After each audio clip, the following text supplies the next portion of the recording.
ఇక్కడ నిన్న వచ్చిండు ఎవరు మోడీ హైదరాబాద్ మొన్న వచ్చేసి బంగారం ఎవరు కొనొద్దు అని చాలా స్పష్టంగా చెప్పిండు కదా. ఎందుకు కొనొద్దు అని చెప్పేసి దానిపైన విశ్లేషణలు జరుగుతూ ఉన్నాయి. ఏదేమైనా బంగారం కొనొద్దు అని చెప్పిండు. వంట గ్యాస్ విషయంలో మనం జాగ్రత్తలు వహించాలి అని చెప్పిండు. మెట్రోలు వాడాలి, ఇంధన కొరత ఉండేటువంటి అవకాశం లేదని చెప్పేసి ప్రధాని నరేంద్ర మోడీ డైరెక్ట్గా చెప్పడంతో ఈ దేశంలో ప్రధాని స్వయంగా డేంజర్ బెల్స్ మోగించుడు. ఈ దేశం పరిస్థితి ఏ విధంగా ఉండో, ఆర్థిక మాంద్యంలో ఏ విధంగా కూరుకపోబోతుందో ప్రధాని స్వయంగా చెప్పిండు. అంటే 100% మన భారతదేశం అధోగతి పాలవుతుందనేది చాలా స్పష్టంగా అర్థమవుతుంది.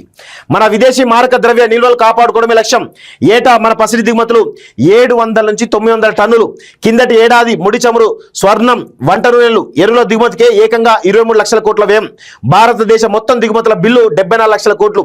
ప్రస్తుతం మన వద్ద ఉన్నది 9 నుంచి 11 నెలలకు సరిపడా నిల్వలే.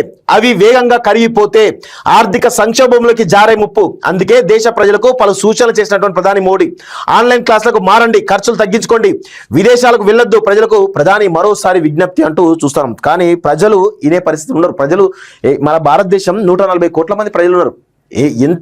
ఏమని కంట్రోల్ చేస్తారు? ఎవరు అని వాళ్ళ యొక్క అవసరాల కోసం ప్రయాణాలు తగ్గించుకుంటారు.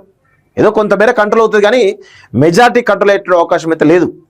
కరోనా సమయంలో కంట్రోల్ కాలేదు మన దేశ ప్రజలు, ఈ సమయంలో ఎట్లా కంట్రోల్ అవుతారు? సో ఏడాది పాటు ఎవరు బంగారం కొనొద్దు. భాగ్యనగర పర్యటన వచ్చినటువంటి ప్రధాని మోడీ బంగారం గురించి చేసినటువంటి ఈ ప్రకటన దేశవ్యాప్తంగా సంచలనం సృష్టించింది. దేశ చరిత్రలో మునుపెన్నడూ లేని విధంగా, గతంలో ఎన్ని సంక్షోభాలు, ఆర్థిక మాంద్యాలు వచ్చినా ఏ ప్రధాని చేయని విధంగా మోడీ చేసినటువంటి ఈ సూచన సాధారణమైనది కాదని ఆర్థిక నిపుణులు స్పష్టం చేస్తున్నారు.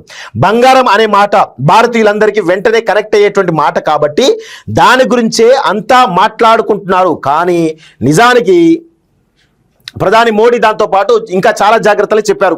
పెట్రోల్, డీజిల్, వంట నూనెల వినియోగం, అనవసర వ్యయాలు తగ్గించుకోవాలని, విదేశీ పర్యటనలు మానుకోవాలని సూచించారు. వాటన్నింటి యొక్క సారాంశం ఏంది? ఒకటే, విదేశీ మారక ద్రవ్యాన్ని ఆదా చేయడం. ఎందుకు ఆదా చేయాలి? దీనికి గల కారణాలు ఏంటి అంటే, ఇక్కడ చెప్పారు కదా, ఇప్పటిదాకా చెప్పిందంతా అదే. ఇరాన్, అమెరికా, ఇజ్రాయెల్ యొక్క యుద్ధం, పశ్చిమాసియాలో జరుగుతున్నటువంటి యుద్ధం ఏదైతే ఉందో, యుద్ధం కారణంగా అంతర్జాతీయ విపణిలో ముడి చమురు ధరలు, ఎరువుల ధరలు భారీగా పెరిగాయి. మరోవైపు 2-3 ఏళ్లుగా బంగారం ధర సైతం కొత్త రికార్డులు సృష్టిస్తుంది. వీటి దిగుమతికే మన దేశ విదేశీ మారక ద్రవ్య నిల్వలో అధిక శాతం ఖర్చు అయిపోయేటువంటి పరిస్థితి నెలకొంది. ట్రేడింగ్ ఎకనామిక్స్ గణాంకాల ప్రకారం ఇరాన్ పై అమెరికా, ఇజ్రాయెల్ యుద్ధం మొదలుపెట్టడానికి ముందు మన దేశ ఫారెక్స్ రిజర్వ్ $728 బిలియన్ ఉన్నాయి. అంటే దాదాపు 69 లక్షల కోట్లు. కేవలం 2 నెలల్లో అవి $690 బిలియన్ తగ్గిపోయాయి. 2025 ఆర్థిక సంవత్సరానికి గాను మన దిగుమతుల బిల్లు బంగారం, మందులు, ఆహారం, సెమీకండక్టర్లు, ఎలక్ట్రానిక్ ఉత్పత్తులు, ఇతర ఉత్పత్తులు, సేవలు కలిపి దాదాపు 73 లక్షల కోట్లు. అందులో ముడి చమురు, బంగారం, వంట నూనె కలిపితే 22 లక్షల కోట్లు. ఇలా దిగుమతుల కోసం మనం ఎక్కువ ఖర్చు చేయాల్సి వచ్చే కొద్దీ మన ఫారెక్స్ నిల్వలు మరింత వేగంగా కరిగిపోతాయి. అలా కరిగిపోతే డాలర్ విలువ పెరిగిపోయి రూపాయి విలువ తగ్గిపోతుంది. విదేశీ పెట్టుబడుల రాక ఆగిపోయి దేశం సంక్షోభంలోకి నెట్టబడుతుంది. అందుకే చాలా స్పష్టంగా ప్రధాని నరేంద్ర మోడీ చెప్పడం జరిగింది. మంచిదే, ఆయన చెప్పిన విషయాన్ని స్వాగతిద్దాం. కానీ ఒక ప్రధాని అలా చెప్పడం కూడా కొంత దేశంలో డేంజర్ బెల్స్ మోగించిండా అనేటువంటి అనుమానాలు అయితే చాలా బలంగా వినిపిస్తూ ఉన్నాయి. సో ఒక దేశం వద్ద ఉన్నటువంటి ఫారిన్ కరెన్సీ, బంగారం, అంతర్జాతీయ ద్రవ్యనిధి వద్ద ఆ దేశానికి ఉండేటువంటి కరెన్సీ హక్కులు IMF లో సభ్యత్వం తీసుకున్నప్పుడు ఆ దేశం డిపాజిట్ చేసిన సొమ్ములో 25% ఈ 4గింటిని కలిపి విదేశీ మారక ద్రవ్య నిల్వలు అంటారు. ఒక దేశ పరపతి నిర్ణయించడంలో ఈ నిల్వలు అత్యంత కీలక పాత్ర పోషిస్తాయి.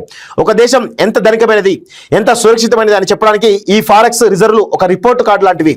మూడీస్, S&P, ఫీచ్ వంటి అంతర్జాతీయ సంస్థలు ఫారెక్స్ రిజర్వ్ ఎక్కువగా ఉన్న దేశాల్లో మంచి రేటింగ్ ఇస్తాయి. ఆ రేటింగ్ ఎంత ఎక్కువ ఉంటే అంత తక్కువ వడ్డీకి అప్పులు లభిస్తాయి. మనం బ్యాంకుల వద్ద అప్పు కోసం వెళ్తే అవి మన సిబిల్ స్కోర్ ఎంత ఉందో చూసినట్టుగా ఒక దేశం విదేశాల నుంచి అప్పు తీసుకోవాలనుకుంటే ఆయా దేశాల సదరు దేశం వద్ద విదేశీ మారక ద్రవ్య నిల్వలు ఎంత ఉన్నాయనే విషయాన్ని మా రేటింగ్ మాత్రమే చూస్తాయి. ఒక దేశ ఫారెక్స్ రిజర్వ్ తగ్గిపోతుంటే విదేశీ పెట్టుబడిదారులు ఈ దేశంలో తాము పెట్టినటువంటి పెట్టుబడులను కూడా వెనక్కి తీసుకునేటువంటి అవకాశాలు ఉన్నాయని చెప్పి చాలా స్పష్టంగా తెలుస్తోంది. సో ఈ విధంగా 7 నుంచి 10 నెలల పాటు ముడి చమురు దిగుమతులు సరిపడా విదేశీ మారక ద్రవ్య నిల్వలు ఉంటే ఆ దేశ పరపతి బాగున్నట్టు.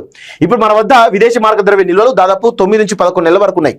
సో అందుకే భారతదేశం ఇప్పుడు సుభిష్టంగానే ఉన్నది. కానీ ఎంతవరకు పోతుంది ఏంది అనేది చాలా స్పష్టంగా కనబడుతోంది. 100% మోడీ చెప్పినటువంటి నిర్ణయాన్ని మనందరం కూడా పాటిస్తే బాగుంటుంది. కానీ అలా పాటించడం వల్ల మంచిదే. దేశానికి మంచిది, మనకు మంచిదే. చూద్దాం మరి ఏమవుతుందో ఏందో చూడాల్సిన అవసరం అవుతుంది. ఇగో 15లోగా లీటర్కు 5 రూపాయల వరకు పెంచేటువంటి అవకాశం అట. వంట గ్యాస్ పై సిలిండర్కు 50 రూపాయల దాకా. హోర్ముజ్ సంక్షోభం ఇప్పట్లో తేలిది కాదు. చమురు సంస్థలకు నెలకు 30,000 కోట్ల నష్టమట. చమురు సంస్థలకు అన్నిటి కలిపి నెలకు 30,000 కోట్ల నష్టమట.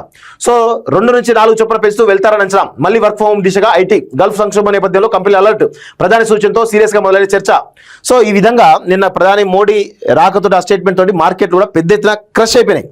సో ఇది చాలా దారుణంగా ఉంది అనేది చాలా స్పష్టంగా తెలుస్తూ ఉంది. మరి ఎంతవరకు పోతుంది ఏంది అని చూడాల్సిన అవసరం అయితే ఉంది. పెట్రోల్ డీజిల్ కూడా భారీగా పెరిగేటువంటి అవకాశాలు ఆల్రెడీ చెప్పడం జరిగింది. బెంగాల్ ఎన్నికలు అయిపోగానే అన్నారు. ఆల్రెడీ రాహుల్ గాంధీ ట్వీట్ చేయడం జరిగింది. దాంతో కొన్ని రోజులు ఆపిర్రు. నాకు తెలిసి ఇంకొక వారం రోజుల్లోగా భారీ ఎత్తున పెట్రోల్ డీజిల్ ధరలు భారీ ఎత్తున పెరిగేటువంటి అవకాశం అయితే చాలా స్పష్టంగా కనబడతా ఉంది.